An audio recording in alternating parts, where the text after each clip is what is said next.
So hello mga kamarka, what's on my pot today? Let's watch and learn how to renovate the mutton biryani into chicken biryani. Bay leaves, cumin powder, and that biryani masala powder, sibuyas. Anong tawag dito? Ito yung biryani sauce. Biryani sauce. Biryani sauce. Pang restaurant kasi ito kasi kailangan natin ng maraming sauce. Otherwise, dry lang din yung biryani nila. Diba? Tapos, nakakatulong yung kamatis talaga. Diyan siya magmumula yung sauce. Plus, syempre, ang Yogurt. yogurt. Kalahati. Kasi yung kalahati ay pang-marinate natin dun sa Chicken. So, yan. Then, halimutan tayo. Turmeric. Ay! Masyadong marami. Sorry guys. Doon saan din nakakalaman, turmeric ay napaka-sustansya. Ano yan? Inflammation. Anti-inflammatory.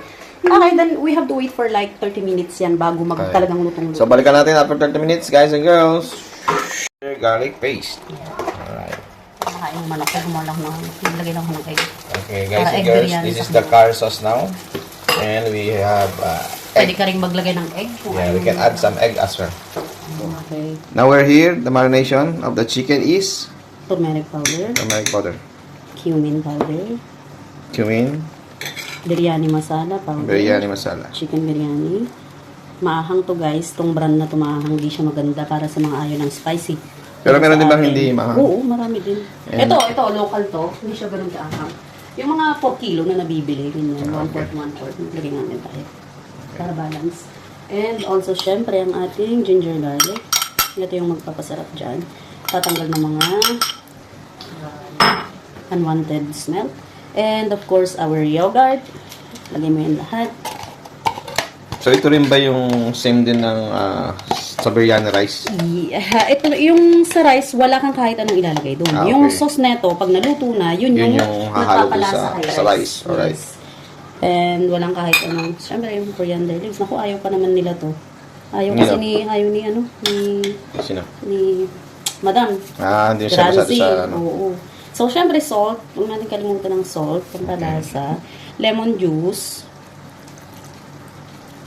Yung ating lemon juice. Ang ating fried onion. Okay. Plus yung oil na pinagprituhan ng onion para mabango. May nilagay ka dyan sa oil na yan? Naging yellow na siya kasi yung pinag-anuhan natin yun okay. May coriander na. Ay, may turmeric na kasi. At syempre, paminta.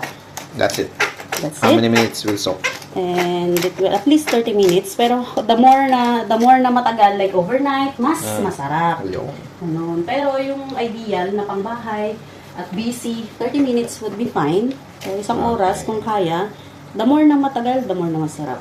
Alright. And syempre, hindi yan tatalab pag hindi mo siya ginamitan ng kamay. So, kailangan ano mo talaga siya. mabuti. Isusok mo talaga siya yung pwede ganun-ganun mo siya sa katawan ng chicken para pumasok talaga yung lasa. Yes. So yun guys, yung mga technique na rin. Okay, we'll be right back after this. Pinagbabawal na technique. Yung chicken biryani. And of course, we need to make it hot out pan. Luluto natin yung ating minarinate na chicken.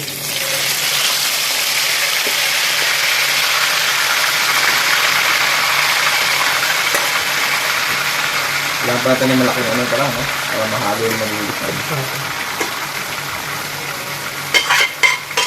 Hindi natin sasayangan lahat dahil ganun. Okay. So this is the chicken biryani. Ayan, kamay. Kahit yung sa restaurant namin, makita mo lahat ng video ko dun, puro kamay ko lang pinapakita ko. Kamay pa Saka lang. syempre, yung voice over ko lang. Kamay lang. At voice lang. Panalo. Ito na yung nirevive naming biryani. So ready na rin siya. Nirevive lang namin kasi mas lalong pakasarapin. Which is combination na chicken and mutton biryani. Ito na yung mas butterized natin na plain. Kasi yung kasama namin sa bahay is alien siya. Hindi siya kumakain na basta-basta pagkain ng mga tao nila lang. So ito nakabukod sa kanyang egg biryani. Igagawa natin siya ng So, gawa natin ng sarili niyang biryani style. So, ilalagay natin ang curry sa bottom part ng kawali. Saka natin siya Lalagyan ng layer ng rice. Mamayat na po kasi yung aming kasama dito. And since ayaw niya ng coriander leaves, so ang gusto niya lang ay yung fried onion lang. So, fried onion lang muna. Ganyan ka namin mahal sali ha. Sali ha. Buhay mo ha. Kanyang egg biryani. Tapos syempre yung sauce para magbilaw yung rice. And again, tatakpan ulit natin yan ng rice. Yan yung mga ka-food trip. Yan. Mommy, it's been a long time. Sorry baby. We are making it very nice, the food, you know. And mommy, look at. Yan, yan ang biryani. Right. So ito na mga ka-food trip. Nagmantika na sa kasarapan Yeah. ang ating chicken biryani. Nagmamantika pa siya, oh. Atin na itong i-estimin. Hindi pa At gutom sa na, ating mga Pilipino. gutom na ang ating bisita. Simon. Ang ating bisita. Gutom na si Mon. Okay, so eto na yun. Mag-i-steam na tayo. Eto na yung pinaka-final process. Ang Dami gagawin- talagang ang gagawin- proseso. Yan ang biryani. Kung gusto So, mo kumain ito- ng masarap na biryani. Yes. Yan. I-steam pa yan, ha? Mag-i-steam pa yan Lulusot ulit. yung mga kanin dyan. Eh ano naman. Okay. Kaya mo siyang lumusot. Basta ma-steam siya. Yes. So, i-steamin yan. Ulit. Hindi. Yes. Steam. Nampake. Pagusukan. Oh, So, hello mga kamarka, this is Chef Mark again, ang inyong kitchen mechanic, at today ni-revive natin ang ating mutton biryani into chicken biryani, at taagawa pa tayo ng egg biryani po para sa ating kasama sa bahay na hindi kumakain ng chicken and mutton. Kanina medyo dry yung biryani na nabili namin. Actually, 1 day old yon. Tapos, tinikom ko sa bahay para ma-share sa aking mga kasama. And then, nirevive namin para maging, siya, mas masarap. Dahil ngayon is, mamasa-masa na yung kanin. Na talagang dagdagan yung kanyang flavor.